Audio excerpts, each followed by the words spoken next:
দর্শক মানচিত্রের নিয়মিত আয়োজন কথোপকথনে। পারমাণবিক বোমার চেয়ে স্ট্রেট অফ হরমুজ কোন অংশেই ইরানের কাছে কম গুরুত্বপূর্ণ নয়। বর্তমানে সারা পৃথিবীর যে ভূ রাজনীতি, সেই ভূ রাজনীতিকে একাই নিয়ন্ত্রণ করছে ইরান তার স্ট্রেট অফ হরমুজের মালিকানা দিয়ে। আমেরিকা বিরোধী লড়াইয়ে ইরান এই মুহূর্তে গোটা পৃথিবীবাসীর কাছে দৃষ্টান্ত হয়ে উঠেছে, আর সেই লড়াই ক্রমশ আরো জমে উঠেছে। আমেরিকা উত্তরোত্তর অসহায় হয়ে উঠছে এই হরমুজ প্রণালীর নিয়ন্ত্রণ না নিতে পেরে। আর সেই সময় ইরান গোটা পৃথিবীকে তিনটে কড়া সতর্কবার্তা ঘোষণা করলো। প্রথম সতর্কবার্তা এই, যে সমস্ত রাষ্ট্র আমেরিকার দেওয়ার স্যাংশন মেনে ইরানের বিরুদ্ধে অবস্থান গ্রহণ করবে, তাদের আগামী দিনে হরমুজ প্রণালী দিয়ে জাহাজ পারাপার করতে ভয়ানক সমস্যার মুখে পড়তে হবে। 2 নম্বর সতর্কবার্তা, যে সমস্ত রাষ্ট্র আমেরিকার চাপে এবং প্রলোভনে রাষ্ট্রসংঘে গিয়ে ইরানের বিরুদ্ধে হরমুজ প্রণালী খোলার জন্য রেজলিউশন পাস করার চেষ্টা করবে, সেই সমস্ত রাষ্ট্রের জন্য হরমুজ প্রণালী চিরতরে বন্ধ হয়ে যাবে। 3 নম্বর গুরুত্বপূর্ণ সতর্কবার্তা, আগেই ইরান একবার হুমকি দিয়েছিল, ইরানের উপর যদি খুব বেশি চাপ প্রয়োগ করা হয় তাহলে পারস্য উপসাগরের তলায় যে গুরুত্বপূর্ণ ফাইবার অপটিক্স বা কেবল লাইন রয়েছে, যে কেবল লাইন এশিয়া, ইউরোপ এবং পারস্য উপসাগরের দেশগুলোর মধ্যে ইন্টারনেট, টেলিফোন এবং ব্যাংকিং যোগাযোগ ঘটায়, সেই কেবল লাইন কেটে দেওয়া হবে। সেই কেবল লাইনেও বর্তমানে ইরান নতুন সিদ্ধান্ত গ্রহণ করেছে। চলুন এবার এই তিনটি খবর আমরা এবার সবিস্তারে দেখে নিই। শুরুতেই আমরা দেখে নেব ইরানের তাসনিম খবরকে কোট করেছে তুরস্কের কাগজ আনাদোলু আজান্সি। তারা কি লিখেছে? Iran warns countries enforcing US sanctions will face difficulties in Strait of Hormuz transit. ইরানের পক্ষে ইরানের ব্রিগেডিয়ার জেনারেল আকরামি মিয়া তিনি জানিয়েছেন, পৃথিবীর যে সমস্ত রাষ্ট্র ইরানের বিরুদ্ধে চাপানো মার্কিন স্যাংশনকে মেনে নেবে, সেই সমস্ত দেশের পক্ষে আগামী দিনে পারস্য উপসাগরের দেশ থেকে তেল কিনে ট্যাঙ্কার ভর্তি করে স্ট্রেট অফ হরমুজ পার হওয়া বন্ধ হবে। তারা রীতিমতো সমস্যায় পড়বে। ইরান এই মুহূর্তে চাইছে আমেরিকার যে স্যাংশন, সেই স্যাংশনের বিষ তার ভেঙে দিতে। ইতিমধ্যে আমরা দেখেছি চীন সরকারকে তারা সরাসরি ঘোষণা করেছে আমেরিকার দেওয়া স্যাংশন চীন আগামীতে কোনোভাবেই মানবে না। ঠিক একইভাবে ইরান চাইছে অধিকাংশ রাষ্ট্র আমেরিকার বিরুদ্ধে রুখে দাঁড়াক, তার স্যাংশনের বিরুদ্ধে রুখে দাঁড়াক। হয় আমেরিকার পক্ষ নিতে হবে, নতুবা ইরানের পক্ষ নিতে হবে। এখান থেকে স্পষ্ট বোঝা যাচ্ছে যে ইরান পৃথিবীতে সুপার পাওয়ার হয়ে উঠছে এবং বিশ্ব রাজনীতিকে নিয়ন্ত্রণ করা এবং নেতৃত্ব দেওয়ার যে যোগ্যতা, সেই যোগ্যতা, শক্তি এবং সাহস ইরান অর্জন করছে। তাই ইরানের স্পষ্ট দাবি, যদি ইরানের সঙ্গে বন্ধুত্ব রাখতে হয়, পারস্য উপসাগরের দেশ থেকে যদি তেল কিনতে হয় এবং দেশের ইকোনমিকে সচল রাখতে হয়, তাহলে ইরানকে রিয়াক্ট করতে হবে এবং আমেরিকার দেওয়া স্যাংশনকে অবজ্ঞা করতে হবে। নইলে সেই সব দেশের জন্য হরমুজ প্রণালী পার হওয়া মুশকিল না অসম্ভব হয়ে যাবে। গতকাল ইরানের পার্লামেন্টের নেতৃত্বাধীন জাতীয় নিরাপত্তা কমিশনের head Ibrahim Azizi strait of হরমুজের নিয়ন্ত্রণ বিষয়ে দ্বিতীয় গুরুত্বপূর্ণ ওয়ার্নিং দিয়েছেন। এই সপ্তাহে পারস্য উপসাগরের ক্ষুদ্র দ্বীপরাষ্ট্র বাহরাইনের বাদশাহ হামাদ বিন ইসার নির্দেশে রাষ্ট্রসংঘের নিরাপত্তা পরিষদে বর্তমানে যে 15 সদস্য রাষ্ট্র আছে, তার মধ্যে একটি হলো বাহরাইন। তাই আমেরিকার পরামর্শে এই বাহরাইনের নেতৃত্বে বর্তমানে দ্বিতীয়বারের মতো ইরানের বিরুদ্ধে প্রস্তাব আনার চেষ্টা করা হচ্ছে নিরাপত্তা পরিষদে। উদ্দেশ্য এক, হরমুজ প্রণালীকে যেন সারা পৃথিবীর জন্য উন্মুক্ত করে দেওয়া হয়। আর সেই দাবি জাতিসংঘে পাশ করিয়ে আমেরিকা নতুন যুদ্ধ শুরু করতে চাইছে ইরানের বিরুদ্ধে। ইতিপূর্বে আরো একবার বাহরাইন এই অনুরূপ চেষ্টাই করেছিল, তখন তিনটি রাষ্ট্র এই প্রস্তাবের বিরুদ্ধে ভেটো দিয়েছিল, ফ্রান্স, চীন এবং রাশিয়া। যদিও এবার যখন বাহরাইন জানিয়েছে নতুন করে তারা আরো একবার জাতিসংঘে রেজলিউশন পাশ করাবে, আর তখনই ইরানের পক্ষে ইরানের বিদেশ নীতি ব্লকের মুখপাত্র এই ইব্রাহিম আজিজি তিনি শোনালেন সেই কড়া সতর্কবার্তা। চলুন আমরা দেখে নিই তিনি কি লিখেছেন। We want governments including the micro states like Bahrain. ইরানের পক্ষে তিনি জানিয়েছেন সমস্ত রাষ্ট্র, বিশেষ করে বাহরাইনের মতো ক্ষুদ্র দ্বীপ রাষ্ট্রকেও আমরা সতর্ক করছি, that siding with the US backed resolution, US এর প্রভাবে আনা রেজলিউশনকে যদি সমর্থন করে রাষ্ট্রসংঘে, উইল ব্রিং সিভিয়ার কনসিকুয়েন্সেস, তাদের জন্য এক ভয়ঙ্কর শাস্তি অপেক্ষা করছে। The strait of Hormuz is a vital lifeline do not risk closing it on yourself forever. Hormuz প্রণালী একটি গুরুত্বপূর্ণ লাইফ লাইন, আর সেই লাইফ লাইনকেই নিজে থেকেই সারা জীবনের জন্য বন্ধ করবার ঝুঁকি নেবেন না। অর্থাৎ যদি ইরানের বিরুদ্ধে নতুন করে রাষ্ট্রসংঘে কোনো রাষ্ট্র রেজুলেশন পাস করবার চেষ্টা করে, তার জন্য হরমুজ প্রণালীকে চিরতরে বন্ধ করে দেওয়া হবে। বাহরাইন বা কুয়েত যে রাষ্ট্রগুলো তেল বিক্রি করার ব্যাপারে সম্পূর্ণরূপে এই হরমুজ প্রণালীর উপর নির্ভরশীল, হরমুজ প্রণালী ছাড়া তারা বিদেশে কোনোভাবেই তেল বিক্রি করতে পারবে না।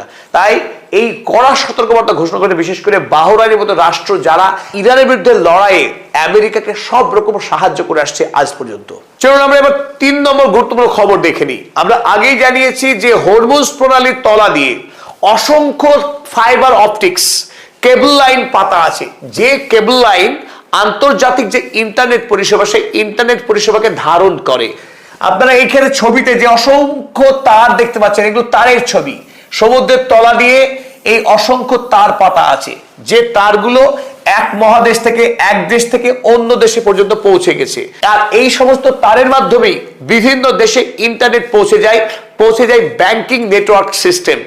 তাই ইরান আগে একবার ঘোষণা করেছিল, যদি আমেরিকা যুক্তরাষ্ট্র ইরান সিভিলাইজেশন ধ্বংস করার হুমকি দেয়, তাহলে গোটা পৃথিবীর বাণিজ্যকে এক মুহূর্তে থামিয়ে দেবে ইরান।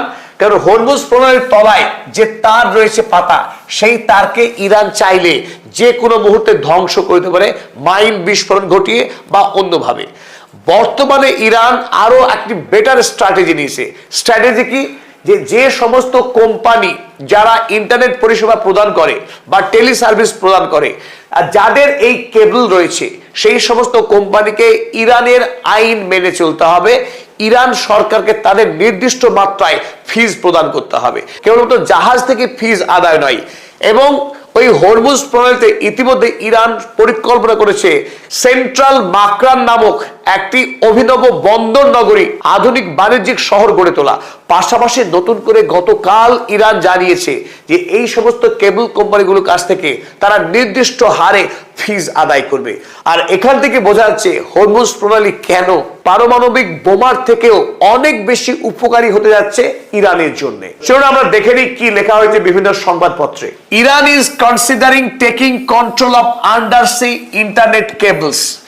ইরান নিয়ন্ত্রণ নিতে যাচ্ছে হরমুজ প্রণালীর জলের তলায় পাতা যে ইন্টারনেট কেবলস রয়েছে, সেই কেবলসের নিয়ন্ত্রণ নেবে এবার ইরান। অ্যাকর্ডিং টু ফার্স, ইরানের ফার্স সংবাদ সংস্থা অনুযায়ী Iran May force foreign cable companies to get permits.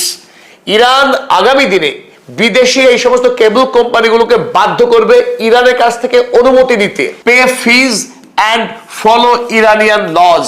ইরানের কাছ থেকে অনুমতি তো নিতেই হবে, দ্বিতীয়ত ইরানকে নির্দিষ্ট হারে ফিজ দিতে হবে এবং ইরানের আইন মেনে চলতে হবে। অর্থাৎ ইরানের বিরুদ্ধে আমেরিকা এবং ইউরোপ যে সমস্ত প্রোপাগান্ডা ছড়ায় হোয়াটসঅ্যাপ, ফেসবুক, নানান ডিজিটাল সোশ্যাল মিডিয়ার মাধ্যমে, সেই সমস্ত ডিজিটাল সোশ্যাল মিডিয়া যাতে ইরানের বিরুদ্ধে মিথ্যা ন্যারেটিভ না ছড়াতে পারে, সেই কাজে কিন্তু ইরান এবার বলিষ্ঠ পদক্ষেপ গ্রহণ করেছে। সমস্ত মার্কিন কোম্পানি, ইউরোপিয়ান কোম্পানি যারা ইরানের বিরুদ্ধে প্রচার চালাচ্ছে দিবারাত্র, তাদের হাতে এবার হাত কড়া পড়তে যাচ্ছে ইরান। আর সেই অ্যাডভান্টেজ কিন্তু ইরানের কাছে রয়েছে। কেন রয়েছে চলুন দেখে নিই। The cables carry around 15 to 20% of global internet. পৃথিবীর 15 থেকে 20% ইন্টারনেট ট্রাফিক তার এই হরমুজ প্রণালীর তলা দিয়ে প্রবাহিত হয়েছে। And financial data traffic between Europe, the Gulf and Asia. পারস্য উপসাগরের রাষ্ট্র, ইউরোপ মহাদেশ এবং এশিয়া, তাদের মধ্যে যে ব্যাংকিং লেনদেন হয়, তাদের মধ্যে যে ইন্টারনেট সংযোগগুলো হয়, সেই সংযোগের 20% তার শুধুমাত্র হরমুজ প্রণালীর জলের তলা দিয়ে প্রবাহিত হয়েছে। তাই গোটা পৃথিবী এবার বড়সড় শিক্ষা দিতে চলেছে। বহুদিন ধরে বাংলাদেশ সহ দক্ষিণ এশিয়ার ছোট দেশগুলোর অভ্যন্তরীণ রাজনীতিতে যে পর্দার আড়ালে বৈশ্বিক পরাশক্তিগুলোর নানা খেলা চলে, সেটি এখন ওপেন সিক্রেট। স্পষ্ট করে বললে এই পরাশক্তিগুলোর মধ্যে ভারত, চীন ও মার্কিন যুক্তরাষ্ট্রই বেশি খেলাধুলা করে। হঠাৎ করে বিশ্ব রাজনীতির ক্ষমতার ভরকেন্দ্র যখন পশ্চিম থেকে ক্রমশ প্রাচ্যের দিকে সরে আসছে, তখন এই অঞ্চলের প্রতিটি রাজনৈতিক ও সামরিক পদক্ষেপ বৈশ্বিক প্রভাব তৈরি করছে। ঘুরে যেতে শুরু করেছে দক্ষিণ এশিয়া সহ ইন্দো প্যাসিফিক অঞ্চলের ভূ রাজনীতির মোড়। ইরান যুদ্ধে যুক্তরাষ্ট্রের এক ধরনের অলিখিত পরাজয় মেনে নেয়া, বাংলাদেশের অভ্যন্তরীণ ক্ষমতার পট পরিবর্তনের পর দেশটির 3 দিকের সীমান্ত রাজ্যগুলোতে ভারতে ক্ষমতাসীন বিজেপির ব্যাপক জয় এবং তা নিয়ে বাংলাদেশের সীমান্তে পুশিন সংখ্যা বেড়ে যাওয়া, মিয়ানমারের দুর্লভ খনিজে ভাগ বসানোর মার্কিনীদের স্বপ্ন ফিকে হতে শুরু করা, এমনকি নেপালের মতো ছোট দেশের প্রধানমন্ত্রীও ট্রাম্পের দুধ কোরকে ফিরিয়ে দেওয়ার পর এই অঞ্চলের প্রভাব নিয়ে নতুন করে ভাবতে হচ্ছে ট্রাম্পকে। কূটনৈতিক সূত্রগুলো বলছে এরই মধ্যে আঞ্চলিক প্রভাব বলয়কে কেন্দ্র করে বাংলাদেশকে ঘিরে দেশটির নির্বাচনের পর থেকে ভারত ও মার্কিন যুক্তরাষ্ট্রের মধ্যে এক ধরনের মতভেদ তৈরি হয়েছে, যা বিগত দশকগুলোতে দেখা যায়নি। অথচ ইন্দো প্যাসিফিক অঞ্চলের রাজনীতিতে মার্কিন যুক্তরাষ্ট্রের এক সময়কার অপরিহার্য অংশীদার ছিল ভারত, কিন্তু সম্প্রতি নেপালের কাছ থেকে অপমান হজম করার পর আর মিয়ানমারের দুর্লভ খনিজের আশায় যুক্তরাষ্ট্র এখন নতুন করে বোঝাপড়াতে যেতে চাইছে ভারতের সাথে। সে লক্ষ্যে চলতি মাসেই ভারত সফরে যাচ্ছেন মার্কিন পররাষ্ট্রমন্ত্রী মার্কো রুবিও।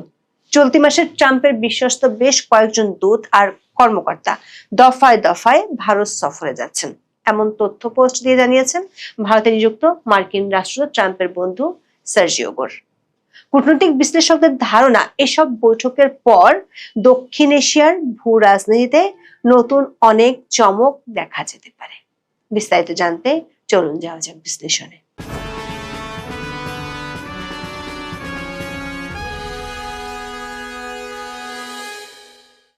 প্রথাগত ধারায় কূটনীতিকের বাইরে গিয়ে ভারতে মার্কিন রাষ্ট্রদূত হিসেবে ডোনাল্ড ট্রাম্প নিয়োগ দিয়েছিলেন তার বন্ধু ও ব্যবসায়িক পার্টনার সার্জিও গোরকে। গোর শুধু ভারতের রাষ্ট্রদূত হিসেবে নয়, দক্ষিণ ও মধ্য এশিয়ার ট্রাম্পের বিশেষ দূত হিসেবে নিয়োগ পান। দক্ষিণ এশিয়ার চীনের প্রভাব ঠেকানোর যে মার্কিন লক্ষ্য, তার দূত হিসেবে 30 এপ্রিল 4 দিনের সফরে নেপালে যান সার্জিও গোর। শেষ সফরে তিনি নেপালের রাষ্ট্রীয় স্বতন্ত্র পার্টির চেয়ারম্যান রবি লামিচান্নে, দেশটির পররাষ্ট্রমন্ত্রী শিশির খানাল এবং অর্থমন্ত্রী ডক্টর স্বর্ণিম ভাগেলের সাথে বৈঠক করেন।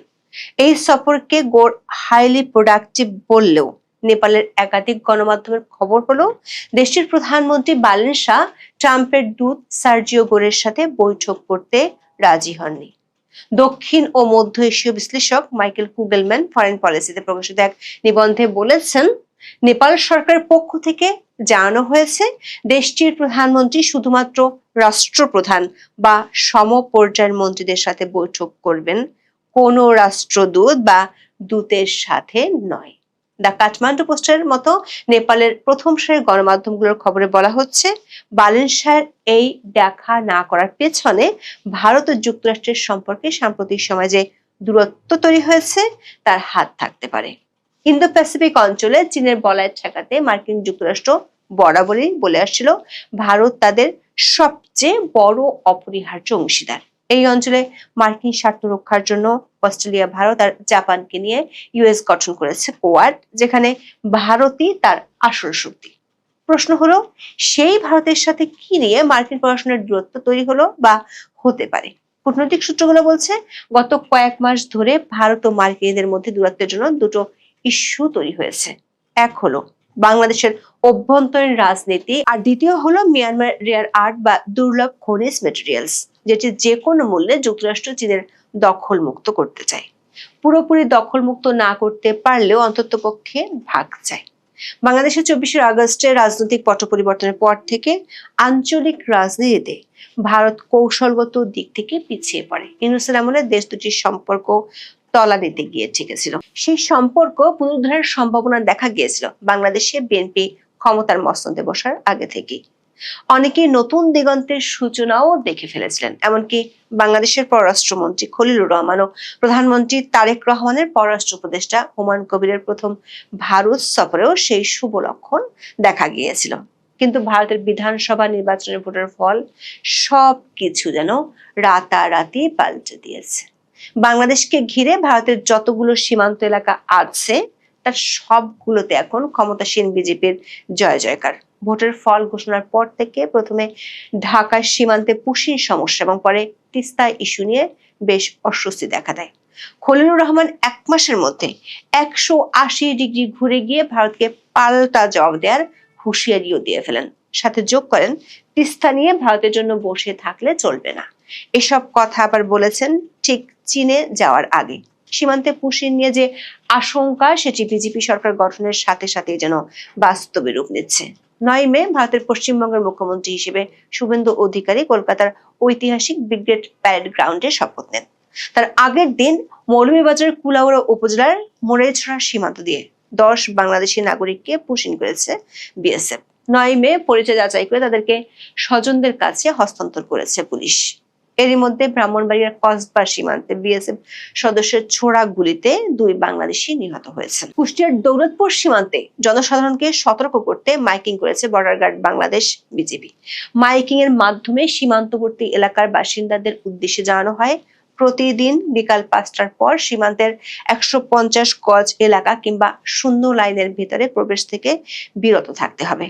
পাশাপাশি সীমান্ত সংলগ্ন কৃষি জমিতে কাজ করা কিংবা গবাদি পশু চড়ানোর ক্ষেত্রে সর্বোচ্চ সতর্কতা অবলম্বনের আহ্বান জানানো হয়।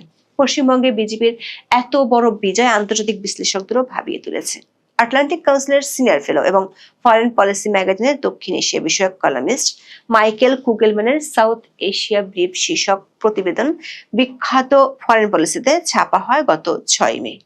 ওই প্রতিবেদনে কুগেলম্যান বলেছেন, ভারতের 4 রাজ্যের সাম্প্রতিক বিজয়ের ফল সমগ্র দক্ষিণ এশিয়ার ভূ রাজনৈতিক ও অর্থনৈতিক ভবিষ্যৎ নির্ধারণের ক্ষেত্রে এক যুগান্তকারী মুহূর্ত হিসেবে চিহ্নিত হয়ে থাকবে। বিজেপির এই পুনরুত্থান যেমন ভারতের জাতীয় রাজনীতি তাদের আধিপত্য নিশ্চিত করেছে, তেমনি প্রতিবেশী দেশগুলোর সাথে ভারতের সম্পর্কের ক্ষেত্রে এক নতুন এবং সম্ভবত আরো কঠোর অধ্যায়ের সূচনা করছে। কুগেলম্যান খুব পরিষ্কার করে লিখেছেন, পশ্চিমবঙ্গে বিজেপির এই বিজয় বাংলাদেশের সাথে ভারতের সম্পর্কের ক্ষেত্রে অনেক বড় ভূমিকা রাখবে। কূটনৈতিক সূত্রগুলো বলছে, বাংলাদেশে ত্রয়োদশ জাতীয় সংসদ নির্বাচনের আগে দেশের অভ্যন্তরীণ রাজনীতির প্রেক্ষাপট নিয়ে ভারত ও আমেরিকার মধ্যে এক ধরনের সমঝোতা ছিল, কিন্তু আওয়ামী লীগের কার্যক্রম নিষিদ্ধ রাখা এবং তিস্তা ইস্যুতে চীনের সাথে আলোচনার পরও যুক্তরাষ্ট্রের মৌনতার কারণে ভারত ও যুক্তরাষ্ট্রের মধ্যে সম্পর্কের দূরত্ব তৈরি হয়। এরই মধ্যে মধ্যপ্রাচ্যে সৌদি আরব ও কুয়েতের বিরোধিতার কারণে এক ধরনের অলিখিত পরাজয় নিয়ে পিছু হাঁটে ট্রাম্প বাহিনী। অথচ এই যুদ্ধে মধ্যস্থতাকারী হিসেবে সৌদি আরবের সাথে প্রতিরক্ষা চুক্তি থাকা পাকিস্তানের উপরে ভরসা করেছিল ট্রাম্প। এটি নিয়ে ভারত সরকারের শীর্ষ মহলে অস্বস্তি আছে। এই যুদ্ধের আগে থেকে অনেক দিন ধরে দক্ষিণ এশীয় অঞ্চলে যুক্তরাষ্ট্রের বড় মাথা ব্যথার কারণ ছিল রেয়ার আর্থ এলিমেন্ট বা দুর্লভ খনিজ। এই খনিজের বিশাল ভান্ডারকে কেন্দ্র করে মিয়ানমার এখন দক্ষিণ এশিয়ার নতুন ইরান হিসেবে আবির্ভূত হওয়ার পথে। মিয়ানমারের উত্তরের গহীন অরণ্য এবং পাহাড়ের নিচে লুকিয়ে থাকা এই সম্পদ এখন কেবল চীন বা ভারতের মাথা ব্যথার কারণ নয়, বরং ওয়াশিংটনের জন্য এটি একটি অস্তিত্ব রক্ষার লড়াইয়ে পরিণত হয়েছে। 21 শতকের বৈশ্বিক প্রতিযোগিতার মূল হাতিয়ার হলো প্রযুক্তি, আর প্রযুক্তিকে সচল রাখে রেয়ার আর্থ এলিমেন্টস বা বিরল খনিজ ধাতু। রসায়ন বিজ্ঞানের পর্যায় সারণীর ল্যান্থানাইডের সঙ্গে স্কান্ডিনিয়াম ও ইট্রিয়াম মিলিয়ে মোট 17টি উপাদানকে বলা হয় বিরল খনিজ। প্রায় একই খনিজ ভূমিতে পাশাপাশি থাকে, আলাদা করতে হয় সূক্ষ্ম রসায়ন কারিগরি দিয়ে। বলা হয় 17টি ধাতুর এই গ্রুপ ছাড়া আধুনিক অর্থনীতি কার্যত অচল হয়ে যাবে। কেন? কারণ এই ধাতু ছাড়া আধুনিক যুদ্ধ বিমান থেকে সমরাস্ত্র কিংবা স্মার্টফোন কোনোটাই তৈরি করা যাবে না। Fighter jet, submarine sensor, radar, নিখুঁত লক্ষ্যভেদী ক্ষেপণাস্ত্র ব্যবস্থা থেকে শুরু করে নবায়নযোগ্য জ্বালানির পরিকাঠামো, স্মার্টফোনের খুদ স্পিকার, বৈদ্যুতিক গাড়ির শক্তিশালী motor, lithium iron battery, wind টারবাইনের জেনারেটর, সবখানে এগুলো লাগে। বিশেষ করে আধুনিক প্রতিরক্ষা প্রযুক্তিতে এই উপাদানগুলোর ভূমিকা এতটাই গুরুত্বপূর্ণ যে যুক্তরাষ্ট্র ও ন্যাটো দেশগুলো এগুলোকে কৌশলগত উপাদান হিসেবে শ্রেণীবদ্ধ করেছে। টেসলা, বিএমডব্লিউ, টয়োটা থেকে শুরু করে বিশ্বের প্রায় সব ইভি নির্মাতা প্রতিষ্ঠানই এই উপাদানের উপর নির্ভরশীল। যুক্তরাষ্ট্রের ভূতাত্ত্বিক জরিপ সংস্থা গোল্ডম্যান স্যাক্স গ্লোবাল ইনভেস্টমেন্ট রিসার্চের সাম্প্রতিক তথ্য বলছে, বিশ্বের মোট বিরল খনিজ মজুদের 20% বেশি আছে দক্ষিণ পূর্ব এশিয়ার মাটিতে। চীন একাই বিশ্ব মজুদের 49% এবং খননের প্রায় 69% নিয়ন্ত্রণ করে। কিন্তু প্রসেসিং বা পরিশোধনের হিসাবে ধরা হলে সাপ্লাই চেনের 90% নিয়ন্ত্রণ করে চীন। এই বিরল খনিজ বর্তমানে এই অঞ্চলে যুক্তরাষ্ট্রের ভূ রাজনীতির কেন্দ্রবিন্দু হয়ে উঠেছে। মিয়ানমার এই দুষ্প্রাপ্য খনিজ সম্পদের ভান্ডার। মিয়ানমারের উত্তরাঞ্চলের কাচিন রাজ্যের চিপোয়ে পাংওয়া খনি অঞ্চলে রয়েছে বিশ্বের সবচেয়ে সমৃদ্ধ হেভি রেয়ার আর্থ মজুদ। 2024 সালে এটি দখল করে নেয় বিদ্রোহী গোষ্ঠী কাচিন ইন্ডিপেন্ডেন্ট আর্মি বা কেআইএ। বর্তমানে এই খনিজের 90 থেকে 95% রয়েছে চীনের নিয়ন্ত্রণে। এছাড়া বৈশ্বিক চুম্বক উৎপাদনের প্রায় পুরোটা বেইজিং এর দখলে। এর ফলে যুক্তরাষ্ট্র, জাপান, ইউরোপ ও ভারত চীনের উপর অত্যাধিক নির্ভরশীল। চীন শুধু রপ্তানি নয়, বরং রপ্তানির শর্ত ব্যবহার করছে কূটনৈতিক অস্ত্র হিসেবে।